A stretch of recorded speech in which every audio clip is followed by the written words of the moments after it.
Le samedi 21 octobre 2014, un dôme invisible et infranchissable s'abat sur la ville de Chester's Mill, la coupant du reste du monde. Ce mystérieux événement est le point de départ de Dôme. Publié en 2009, Dôme est colossal, du haut de ses 1584 pages. C'est le roman de King le plus long, après ça et Le Fléau. Et comme pour beaucoup de ses histoires les plus longues, King s'y est repris à plusieurs fois avant de réussir à avancer et terminer son récit. Avant de terminer et publier Dôme, il l'avait déjà abandonné 2 fois, d'abord en 1978, puis en 1982. Sans doute avait-il besoin de se nourrir plus profondément des comportements sociaux de ses compatriotes américains. Car l'histoire de Dôme, c'est bien ça, une expérience d'enfant qui regarde l'évolution de fourmis dans une fourmiculture.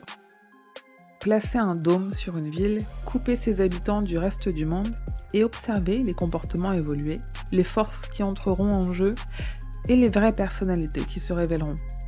Dôme est un des romans les plus politiques et les plus dénonciateurs de King, porté par des années de revendications politiques et écrit au début des années 2000 quand il avait déjà pris d'assaut Twitter pour y commenter l'actualité de son État et de son pays, entre 2 recommandations de lecture.